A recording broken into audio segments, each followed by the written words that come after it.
오늘 하나님 말씀은 예레미야 16장 14절로 21절까지 말씀입니다. 우리 14절부터 같이 읽습니다. 여호와의 말씀이니라. 그러나 보라, 날이 이르니 다시는 이스라엘 자손을 애굽 땅에서 인도하여 내신 여호와께 살아 계심을 두고 맹세하지 아니하고 이스라엘 자손을 북방 땅과 그 쫓겨났던 모든 나라에서 인도하여 내신 여호와께서 살아 계심을 두고 맹세하리라. 내가 그들을 그들의 조상들에게 준 그들의 땅으로 인도하여 드리리라. 여호와의 말씀이니라. 보라, 내가 많은 어부를 불러다가 그들을 낫게 하며 그 위에 많은 포수를 불러다가 그들을 모든 산과 모든 언덕과 바위 틈에서 사냥하게 하리니 이는 내 눈이 그들의 행위를 살펴보므로 그들이 내 얼굴 앞에서 숨기지 못하며 그들의 죄악이 내 목전에서 숨겨지지 못함이라. 내가 우선 그들의 악과 죄를 배나 갚을 것은 그들이 그 미운 물건 시체로 내 땅을 더럽히며 그들의 가정한 것으로 내 기업에 가득하게 하였습니다. 여호와 나의 힘, 나의 요새, 환난 날의 피난처시여 민족들이 땅끝에서 주께 이르러 말하기를 우리 조상들의 계승한 바는 허망하고 거짓되고 무익한 것뿐이라. 사람이 어찌 신 아닌 것을 자기의 신으로 삼겠나이까 하리이다. 여호와께서 이르시되 보라, 이번에 그들에게 내 손과 내 능력을 알려서 그들로 내 이름이 여호와인 줄 알게 하리라. 아멘. 사람은 누구든지 이 세상에 살면서 자기와 잘 맞는 그런 배필과 만나서 행복하게 사는 것이 아마 인생의 가장 귀한 축복이라 그래 생각할 수 있습니다. 그래서 결혼을 보고 제2의 출생이라. 제1의 출생은 부모로부터 태어나지요. 그러니까 부모를 잘 만나느냐 못 만나느냐 굉장히 중요한 일이죠. 요즘 이야기로 금수저냐 흙수저냐 하듯이 어떤 부모를 태어났냐에 따라서 자기 인생이 바뀌게 실제적으로 되어 있는 것입니다. 마찬가지로 성인이 되어서 결혼해서 배필을 누구 만나냐에 따라서 인생이 달라집니다. 만약에 여성인 경우에 아무리 똑똑하고 잘난 사람이라 한다 하더라도, 인물이 기가 막히다 하더라도, 알코올 중독자와 결혼한다든지 노름꾼하고 결혼한다든지 아니면 생활에 대해서 무능력자하고 결혼한다든지 이렇게 될 때는 죽도록 고생하고 인생을 망치는 것이에요. 그런데 요즘 이 여성들 중에 독신으로 사는 사람들이 많아졌습니다. 어떤 사람들은 공부 때문에 그래 된 것도 있고 또 직장 일이 너무 좋아서 두 개를 다 하지 못하기 때문에 혼자 사는 그런 경우들도 있습니다. 특별히 크리스찬 여성들은 믿음의 사람들을 고르질 못하는 거예요. 믿음의 사람, 정말 함께 신앙생활을 할 수 있는 이러한 사람을 위해서 기도했는데 나타나지 않게 되니까 혼자서 나이가 들고 있는 경우들이 많습니다. 오늘도 이렇게 부부간에 같이 나와서 예배 드리는 것, 새벽을 깨울 수 있다는 것은 엄청난 축복인 줄 믿습니다. 늘 말씀드린 대로. 아멘. 그런데 예레미야 때에, 이 시대 때는 결혼 안 한다고는 상상할 수 없는 일인 거예요. 왜냐하면 그 당시는 결혼해 자식을 많이 낳는 게 이게 가장 귀한 축복이라 여겼던 그러한 시대인 것입니다. 그런데 예레미야 보고 하나님께서 너는 평생 독신으로 있으라. 예레미야는 처음에 상당히 일찍 부름을 받았습니다. 하나님부터 일찍 부름을 받았는데 그때도 독신이었었고 그 후에도 결혼하지 않았습니다. 왜냐하면 하나님께서 그렇게 명령하시기 때문인 것이에요. 실제적으로 인간적으로 볼 때는 하나님의 부름받은, 이런 선지자로 부름받은 사람은 이해도 되지 않고 굉장히 불행한 삶을 사는 것과 마찬가지인 것이죠. 하고 싶은 결혼도 하지 못하고 아름다운 가정도 이끌 수가 없는 것이에요. 왜냐하면 하나님께 예레미야를 택하시면서 예레미야를 통해서 앞으로 일어날 이 예루살렘에 일어날 재앙에 대해서 그를 통해서 상징적으로 말씀을 해 주셨습니다. 그래서 이 예레미야는 독신을 지켰고, 그리고 자기가 이렇게 독신을 지키는 그러한 이유에 대해서 예루살렘 사람들에게 설명을 했습니다. 왜 그러냐면 앞으로 결혼이라는 게 필요가 없다. 결과적으로 예루살렘 망하기 때문에. 그래서 하나님께서 나보고 결혼하지 마라 그랬다. 가정을 꾸려야 될 이유가 없기 때문이다. 또 뿐만 아니라 예레미야는 다른 사람들의 장례식에도 가지 않았습니다. 그것은 하나님께서 예레미야에게 명령한 그런 말씀인데 장차 예루살렘에는 장례식이 없어진다는 것이에요. 왜 그러냐면 수많은 사람이 죽기 때문에 장례식을 치룰 수가 없는 거예요. 길에 시체가 절배해지는 것이요. 수많은 사람이 죽는 거예요. 그러니까 아예 장례식 이런 거 치르지 말라는 거예요. 할 수가 없는 거예요. 또 뿐만 아니라 예레미야에게 결혼식에도 가지 말라 그랬습니다. 그 이유가 뭐냐면 하나님께서 그렇게 명령하시는데 앞으로 젊은 남녀 간에 결혼식이 없고 모든 사람이 짐승 취급 당하게 되고 포로로 잡혀가고 죽기 때문인 것이라 상징적으로 그렇게 말씀했습니다. 그런데 예레미야가 그 당시에 이렇게 이야기할 때 사람들 눈에 특이하게 보이고 이상한 사람이라 미친 사람이라 생각하고 그리고 눈에 가시같이 생각하죠. 굉장히 불편했습니다. 왜냐하면 살아가는 환경이 다 좋았던 것이에요. 다 잘 먹고 잘 살았던 것이에요. 자식 낳고 결혼하고 뭐하고 사업도 잘 되고 모든 것들이 잘 되고 다 편안한데 예레미야는 계속적으로 회개하고 하나님께 돌아오지 않으면 망하고 그리고 너희들은 죽는다, 포로로 잡혀간다, 뭐 장례식 할 필요 없다, 결혼식 할 필요 없다 이러니까 사람들은 미쳤던지 아니면 듣기가 싫은 거예요. 자기들은 지금 사는 게 괜찮은 것인데 그 일반적으로 생각할 때 예레미야 같은 사람을 보고 나서는 저 사람이 무슨 재미로 사는 것인가, 결혼 생활도 못하는 것이고 실제로 주변 사는 거 어울리지도 못했습니다. 혼자 있는 것이 항상 고립되어 있는 사람이 하나님 말씀 전하는데 이 말씀을 받아들이질 않잖아요. 그리고 그 당시에 다른 선지자도 없었다면 수도 없이 선지자가 많았던 것이에요. 그 수도 없이 수많은 선지자들은 다가 하나님의 축복으로 우리가 이렇게 산다, 걱정하지 앞으로 잘 된다니 예레미야만이 아닌 거예요. 망한다, 회개하지 않으면 너희들은 북방을 통해 내려오는 민족들을 통해 너희가 망한다. 실제적으로 이 예레미야는 굉장히 외로운 삶을 살았습니다. 그래서 예레미야 선지자를 보고 신약 성경에는 침례 요한과 비유하고 있습니다. 침례 요한도 독신으로 있었다고 그러죠. 그리고 그는 좋은 옷도 입어보지 못했잖아요. 그리고 광야에서 시내 좋은 데서 먹고 자고 하지도 못하고 광야에서 털옷을 입고 그리고 석청을 먹으면서 아주 정말 고립된 생활을 그렇게 했던 것이에요. 그리고 오직 회개 복음만 전거했습니다. 회개하라 천국이 가까웠느니라. 예레미야하고 너무 비슷해요.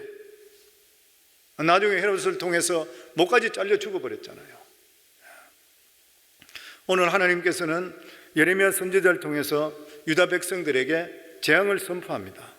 그런데 유다 백성들은 이렇게 재앙을 선포하니까 예레미야에게 하나님께 한 가기를 뭐냐면 자기들이 대간지 무슨 죄를 졌냐는 거예요. 왜 하나님께서 우리를 이렇게 미워하느냐는 거예요. 우리가 무슨 죄를 졌기에, 아니 하나님 우리가 대간절 뭐를 했기에 현재뿐만 아니라 우리 미래가 그렇게 철저하게 저주받을 일이고 왜 하나님께서 우리에게 은혜를 베풀어 주시지 않습니까 하는 거예요. 이스라엘 백성들에게 문제가 뭐냐면 자기들이 현재 섬기고 있는 우상에 대한 죄에 대해서는 전혀 감이 없어져 버렸어요. 이 사람들이 우상을 섬기며 이 우상을 하나님의 성전에까지 들여다놨는데도 불구하고 감이 없이 살았습니다. 왜 이유가 어디에 있는 것이요? 조상 때부터 우상을 섬겼기 때문에 그래요. 이 당시만 우상을 섬긴 것이 아니라 가나안 땅에 들어가서 얼마 있지 않아서부터 우상을 섬기기 시작했습니다. 이게 점점 물들어서 우상 섬기는 것이 자기들에게는 전혀 이상하게 생각 안 해요. 그러니까 하나님도 섬기고 바알도 섬기고 아세라도 섬기고 다른 온갖 잡신도 섬기는 것이 전혀 자기들에게 부담되지를 않았던 것이에요. 또 하나는 뭐냐면은 자기들이 생각할 때에 다른 가나안 족속들에 비하면 다른 이방 민족들에 비할 때는 그래도 자기들은 깨끗하게 살려고 그랬다는 거예요. 큰 죄를 짓지를 않았다는 것입니다. 그런데 이 사람들이 깨닫지 못한 게 무엇이에요? 우상 숭배는 신앙의 치명적이라는 걸 몰랐던 것이에요. 우상 숭배, 우상은 하나님의 백성에게 피를 빨아먹는 그물과 똑같습니다. 우상을 섬긴다는 게 무엇인 것이요? 하나님을 두고 다른 신을 섬긴다는 것에 대해서 성경에 보면 남편을 두고 간음하는 여인과 똑같다 그랬어요. 가장 미워하는 것이잖아요. 오늘날 우리가 대놓고 나서 불상회가 절하고 아니면은 뭐 도래가 절하고 이런 사람 아무도 없을 것이에요. 근데 오늘날 섬기는 무엇이에요? 가장 큰으로 우리가 잡신같이 섬기는 무엇이에요? 만문신이잖아요. 돈 신인 것입니다. 그러니까 예수님께서 말씀하실 때에 하나님과 재물을 겸하여 섬기지 못한다 할 때 영어 성경에 보면은 재물에 대해서 만몬이라 그랬어요. 영어로 재물 신인 것이죠. 오늘날 보면 돈 그리고 따라가는 사람 얼마나 많아요. 하나님 믿는다 하는데도 불구하고 하나님 믿는 이유가 뭡니까? 그러면 돈 잘 벌기 위해서 그렇게 이야기하는 사람도 있어요. 우리 삶 속에 돈은 필요하죠. 왜냐하면 우리가 떡으로만 사는 것이 아니라 떡도 필요하니까 그렇죠. 그렇지만 우리 예수 믿는 사람은 하나님의 말씀으로 살아가야 되는 것이에요. 아멘.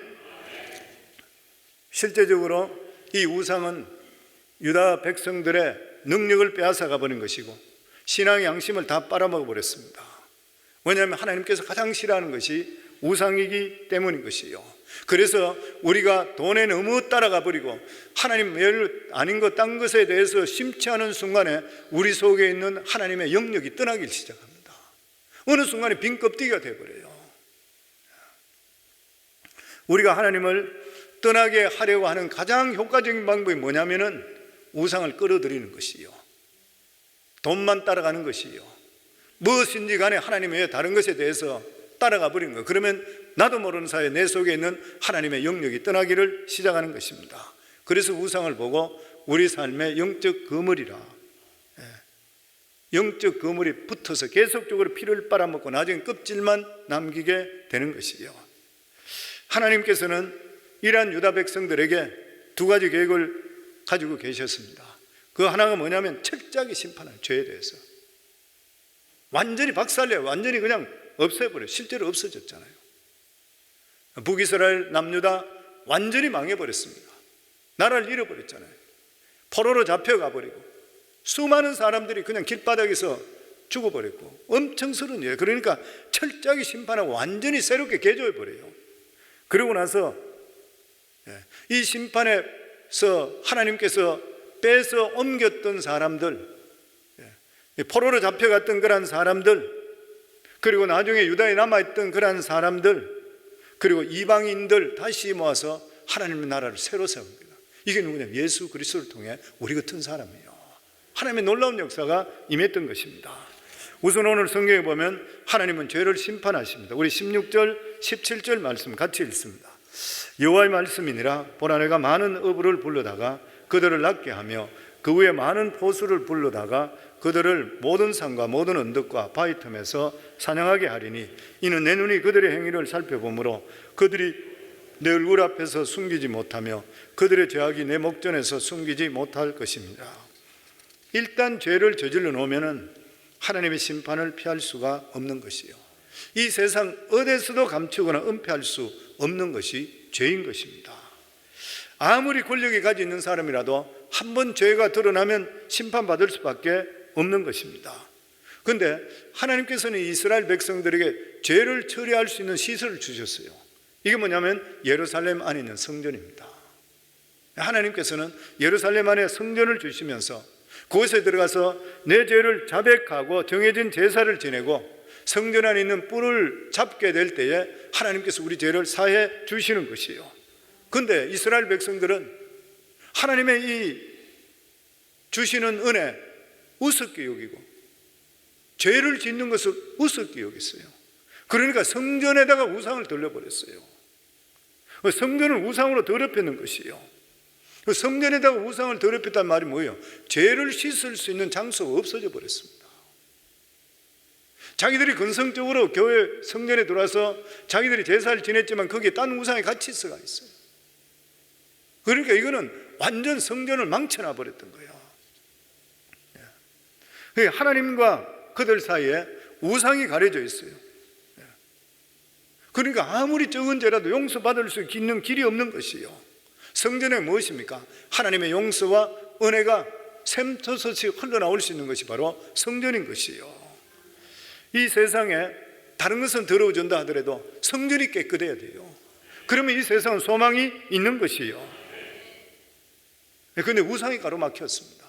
우리 길거리 가보면은 그 소방차들이 되기 위해서, 소방호수 꽂기 위해서 그 파이어 하이드런트로 있는데 거기 옆에는 차들을 못 세워요. 15피트, 양쪽 15피트 절대 못 세우려 했습니다. 그 못 세우고 하는 이유가 뭐냐면 불이 났을 때 소방차가 와서 거기 호수를 꼽아야 돼요. 근데 차들이 거기 서 있으면 못 꼽는 것이요. 토잉에 가든지 아니면 붉은 물들을 많이 물게 되어 있는 것이요. 근데 이스라엘 백성들은 자기들 삶 속에 아직 불이 났지 않았다 해서 우상으로 막아버렸어요. 하나님의 주시는 그 능력을. 그래서 교회에서도 이 강대상이 구약의 법궤와 같습니다. 그리스 정교에 가보면 강대상은 완전 여기 이 자체를 지성소 같이 만들어 놨어요. 법궤를 그렇게 생각하는 것이죠. 강대상이 오염되면, 하나님의 말씀이 강대상에서 오염될 때는 구원의 역사, 구원의 생수가 나오질 않는 것이에요. 얼마나 중요한 일인지 모르는 것입니다. 죄를 씻을 수 있는 것이 막혀버리는 것이에요. 그래서 강대상의 말씀을 전가하는 설교자는 깨끗해야 되는 것이고, 하나님 말씀에 대해 가감없이 목숨을 걸어야 되는 것이에요. 그래야지 교인이 살아납니다. 교인이 살아나는 것이에요. 아무리 성도들이 듣기 싫다 하더라도 하나님 말씀은 가감하지 말아야 돼요. 수술할 것은 수술해야 되잖아요. 치료받을 건 치료받아야 되는 것이에요. 그렇게 돼야지 죄가 처리될 수가 있는 것입니다. 그런데 유다 백성들은 성전을 다 막아버렸습니다. 우리 18절 말씀입니다. 같이 읽습니다. 내가 우선 그들의 악과 죄를 배나 갚을 것은 그들이 그 미운 물건의 시체로 내 땅을 더럽혀 하여 그들의 가정한 것으로 내 기업에 가득하게 하여. 하나님 성전에다 가정이 가득 찼는 거예요. 그렇지만 하나님께서는 이스라엘 백성들이 하나님을 배반했지만 구원 자체는 취소하지 않았습니다. 이게 얼마나 하나님의 크신 은혜예요. 하나님께서 우리를 너무나 우리 인간들을 너무나 사랑하신 자비인 것이요. 하나님께서는 구원은 취소하지 않으시고, 하나님을 배반하는 자, 하나님 믿지 않는 자는 벌하시고, 그리고 그 대신에 이스라엘 백성들에게 그렇게 하나님께서 사랑을 호소했는데도 불구하고 이 바람 피우고 간음하는 이 여인들은 쫓아버리고 이방인들을 택하는 것이에요. 그래서 우리가 택해졌는 것이에요. 그러면서 예수님께 비유하실 때도 왕이 잔치에 사람들을 초청합니다. 초청받은 사람은 다 거부해요. 초청받은 사람이 오질 않는 것이에요. 왕이 얼마나 마음이 상했는지 모르잖아요. 오지 않는 자들은 다 진멸해버리고 그 대신에 거리에 나가서 거지든지 가난한 자들을 다 초청해서 잔치에 불러라 그랬어요. 그래서 그 사람들을 가득 채웠던 것이요. 마찬가지로 하나님께서는 택한 백성들 자신들의 교만을 인해서 버림받게 되잖아요. 완전히 그냥 버림받겠습니다. 그렇지만 다른 사람들, 이방인들, 우리 같은 자들 초청해서 천국 잔치에 오게 만들어 주셨는 것이에요. 그래서 하나님의 은혜가 우리에게는 너무나 크고, 마지막 이 세상 끝나기 전까지는 이스라엘이 다 구원받는다 그러죠. 하나님께서 다시 불러드린다고 하는 거예요. 우리 14절부터 15절까지입니다. 여호와의 말씀이니라. 보라, 날이 이르리니 다시는 이스라엘 자손을 애굽 땅에서 인도하여 내신 여호와께 살아계심을 두고 맹세하지 아니하고 이스라엘 자손을 북방 땅과 그 쫓겨났던 모든 나라에 인도하여 내신 여호와께 살아계심을 두고 맹세하리라. 내가 그들을 그들의 조상에게 준 그들의 땅으로 인도하여 드리리니. 하나님께 여기 말씀을 보면 더 이상 다시는 이스라엘 자손을 애굽 땅에서 인도하여 낸 하나님으로 부르지 말라. 나를 애굽 땅에서 구원한 하나님이라 부르지 마라. 왜냐하면 이제는 내가 더 큰 구원을 이룰 것이라. 그러면서 북방에 쫓겨난 땅에서 인도해낸 하나님이라 불러라. 무슨 말인 것이요? 북방에 쫓겨갔던 이스라엘 백성들이 다시 돌아오면서 회복되는 것, 상징적인 그런 말씀인 것이죠. 상징입니다. 이것은 마치 어떤 분은 그런 예를 들었더라고 보니까 이 동독에서 서독 쪽으로 사람이 1명, 2명 넘어오기 시작하면서부터 무너졌대요. 장벽이 한국도 그래 됐으면 너무 좋을 것 같아요. 탈북자들이 점점 많아지면서 무너졌대. 무너질 수밖에 없는 일인 것이죠. 그러니까 하나님의 백성, 예수 그리스도의 십자가의 공로를 통해서 이 사탄 마귀의 나라가 동시에 무너져 버리고 하나님께서 이루고자 하시는 이러한 역사가 예수 그리스도의 보혈을 통해 이 세상에 온 나라에 이루어지게 되는 것이에요. 그러니까 여기에 말씀하는 것은 굳이 조상의 나라 가나안 땅을 말하고 있는 것이 아닌 것이요. 예수 그리스도로 말미암아 구원받은 하나님의 자녀들이 모여 사는 곳, 언젠가는 가야 될 젖과 꿀이 흐르는 그 땅이 바로 가나안 천국인 것이요. 우리에게 영원한 가나안 천국이 기다리는 걸 믿으세요? 우리가 이 세상 살아가더라도 하나님이 주시는 은혜 속에 살게 되어 있습니다. 그리고 우리가 궁극적으로 가야 되는 것은 우리가 영원한 천국에서 주님과 함께 영원히 사는 것이요. 항상 이것을 잊지 말아야 돼요. 우리 믿는 자들에게 천국의 소망을 갖지 않는다 그러면 그 사람은 신앙을 잘못 가진 것이요. 왜냐하면 현세적인 신앙이기 때문에. 예수 믿는 궁극적인 이유가 어디 있습니까? 죽고 나면 천국 가기 때문에 그래요. 그래서 이 세상에 고통이나 고난이나 어려움이 있다 하더라도 영원한 천국이기 때문에 그것을 견디고 뛰어넘을 수 있게 되는 것이요.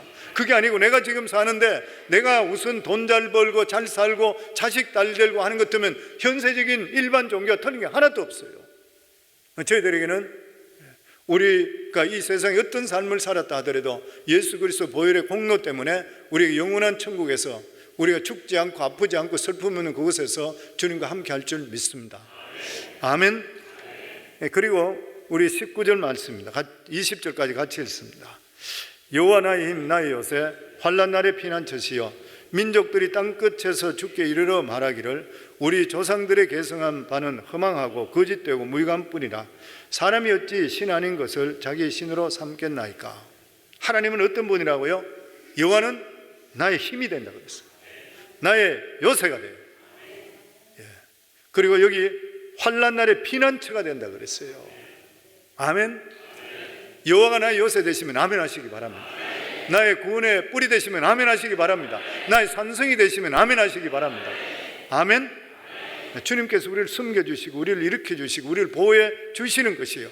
세상에 아무리 어려운 소용돌이가 있다 하더라도 주님께서 우리를 지켜주시고 주님께 가면 피할 길을 만들어 주시는 하나님이신 것이에요. 아멘. 이 하나님께서 우리들을 찾아오셨어요. 하나님께서 우리를 택하지 않으시면 아무도 하나님께 올 자가 없다는 것이에요. 그러니까 하나님께서 자신을 나타내 주시지 않으시면 아무도 하나님을 알 수 없습니다. 우리가 어떻게 하나님을 알 수가 있는 것이에요. 그래서 우리가 이 세상에 가장 인생의 위대한 것이 뭐냐면 하나님을 만나는 것이에요. 그렇게 되면 자기 자신의 삶이 정립됩니다. 무엇을 위해 살아야 될지를 알게 되는 것이요. 내가 무엇을 믿어야 될지를 알게 되는 것이요. 그 이상 더 귀한 일이 어디 있어요? 우리가 세월이 가면 나이가 드는데 뭐를 위해 사는지 모르고 그냥 먹고 자고 여행 가고 놀러 가고 자식 낳고 그냥 이러고 나서 나이가 들어 죽고 이러면 짐승하고 클 차이가 없는 거예요. 실제로 별로 없는 것이에요. 근데 저희들이 살아가는 삶은 하나님 바라보며 살 것이잖아요. 우리가 하나님을 만났다는 것은 제대로 우리 인생을 건진 것과 똑같은 것이에요. 아멘. 뿐만 아니라 영원한 천국을 건진 것이에요. 영원한 소망을 가지고 살아가는 것이에요. 이 세상에 우리가 가난하고 고생하고 산다 하더라도 어려움이 있다 하더라도 두려워할 필요가 없는 것이 뭐냐면은 하나님께서 우리를 지켜주시고 하나님 것이 우리 것이 결과적으로 되게 되어 있다고 하는 것이에요. 보면. 그리고 마지막 22절입니다 21절 같이 읽습니다. 여호와께서 이르시되 보라 이번에 그들에게 내 손과 내 능력을 알려서 그들로 내 이름이 여호와인 줄 알게 하리라. 하나님께 이스라엘 백성들, 하나님의 떠났던 이스라엘 백성들 멸하시고 새 이스라엘을 만들어주시고 우리같이 예수 그리스도를 구원받은 자들에게 하나님께 여기 이르시되 이번에 그들에게 내 손과 내 능력을 알려서 그들로 내 이름이 여호와인 줄 알리라. 우리가 믿음 안에 사시고 하나님 능력을 부여잡을 때에 하나님의 능력이 우리 속에 임하게 되는 것이고 하나님의 권능의 손길이 우리를 이끌어 주시게 되어 있는 것이고 우리 삶 속에 하나님의 능력을 통해 여호와 하나님만이 이 세상에 오직 유일한 신이라는 것을 우리 삶 속에 나타낼 수 있게 된다고 하는 것이에요. 오늘도 이러한 하나님을 의지하는 저희들, 이러한 하나님의 능력으로 승리할 수 있기를 주 이름으로 축원합니다.